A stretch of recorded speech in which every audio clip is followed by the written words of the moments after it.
ഇന്നത്തെ എപ്പിസോഡിൽ ഗീതു വിജയലക്ഷ്മി അമ്മോട് പറയാണ്, ഞാൻ പോട്ടെ, എനിക്ക് എൻ്റെ വീട്ടിലും കൂടി പോയിട്ട് ഈ വിശേഷം പറഞ്ഞതിന് ശേഷം വേണം അറക്കലിലേക്ക് പോകാൻ വേണ്ടിയിട്ട്. എന്തായാലും രേഖേച്ചിക്ക് ഇപ്പോൾ വിശേഷമാണല്ലോ, അപ്പോൾ വേഗം വീട്ടിലെത്തണം എന്നൊക്കെ ഇങ്ങനെ പറയട്ടോ. ആ സമയത്ത് ഓക്കെ എന്ന് പറഞ്ഞിട്ട് പോകാൻ നോക്കുമ്പോൾ ഗീതുവിന് ഒരു കോൾ വരികയാണ്.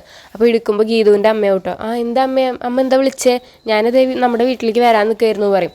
അപ്പോൾ ഗീതുവിൻ്റെ അമ്മ പറയും, നീ ഇനി വീട്ടിലേക്ക് വരണ്ട, എന്തായാലും ഞാൻ നിൻ്റെ വീട്ടിലേക്ക് വന്നിട്ടുണ്ട്, അറക്കലുണ്ട്, ഇപ്പോൾ ഞാനും ഉണ്ടെന്ന് പറയും കേട്ടോ. അപ്പോൾ പറയും, അതെന്താ അമ്മ അറക്കിലേക്ക് എന്താ വന്നത് ചോദിച്ചപ്പോൾ, ഞാൻ പ്രിയമോളെ വിളിച്ചപ്പോൾ എന്നോട് കാഞ്ചന എല്ലാ വിവരങ്ങളും പറഞ്ഞു, നിൻ്റെ വിശേഷത്തിൻ്റെ കാര്യമൊക്കെ പറഞ്ഞു, എനിക്ക് ഒരുപാട് സന്തോഷമായി മോളെ എന്ന് പറഞ്ഞു കേട്ടോ. അപ്പോൾ നമ്മുടെ ഗീതു പറയും, അവർക്കുള്ളത് ഞാൻ കൊടുത്തോണ്ട് അവരെയാണ് എല്ലാതും എല്ലാ പ്ലാനും നശിപ്പിച്ചത് എന്നൊക്കെ അങ്ങനെ പറയും കേട്ടോ. അങ്ങനെ ആ ഫോൺ കട്ട് ചെയ്തതിന് ശേഷം കാഞ്ചന പറയും, ഈശ്വര ഗീതു പാപ്പ വന്നു കഴിഞ്ഞാൽ എൻ്റെ കാര്യം കഥം ഹോഗയി എന്നൊക്കെ അങ്ങനെ പറയും. അപ്പം എന്നിട്ട് എല്ലാവരും കളിയാക്കും കേട്ടോ.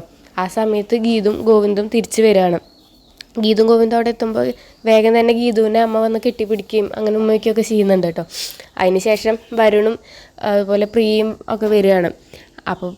വരുണും രേഖയും എല്ലാവരും വരികയാണ്. അങ്ങനെ രേഖേനെയും എല്ലാവരും വിഷ് ചെയ്യും കാര്യങ്ങളൊക്കെ ചെയ്യുന്നുണ്ട്. അതുപോലെ സ്വീറ്റ്സൊക്കെ രേഖയ്ക്ക് കൊടുക്കുക. അപ്പോൾ രേഖ പറയും, എൻ്റെ കുഞ്ഞിനെ ആദ്യമായിട്ട് കിട്ടിയ സ്വീറ്റ്സ് ഇതാണ് എന്നൊക്കെ അങ്ങനെ പറയും കേട്ടോ.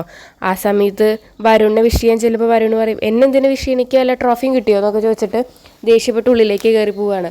അപ്പോൾ പിന്നാലെ പോയിട്ട് രാധികാമ്മോട് ഗോവിന്ദ് പറയാണ്, അതേ അവനിപ്പോൾ ഈ വീട്ടിൽ നിൽക്കുന്നത് രേഖയുടെ വയറ്റിലുള്ള കുഞ്ഞും കാരണമാണ്. അപ്പോൾ ആ ഒരു മാന്യത ആ കുട്ടീനോടും അവർ രണ്ടുപേരോടും കാണിക്കണം എന്നൊക്കെ ഇങ്ങനെ പറയട്ടോ. അപ്പോൾ രാധികാമ്മ പറയും, അവനൊരു ബുദ്ധിയും ബോധമൊന്നും ഇല്ല മോനെ, നിന്നെ പോലെ വിവേകമൊന്നും അവനില്ലല്ലോ എന്ന് പറയും. ഈ വിവേകം എപ്പോഴും അവൻ്റെ നേരെ ചൊരിയുന്ന അവൻ വിചാരിക്കേണ്ട എന്നൊക്കെ പറയട്ടോ ഗോവിന്ദ്. അതൊക്കെയാണ് ഇന്നത്തെ ഒരു എപ്പിസോഡിൽ.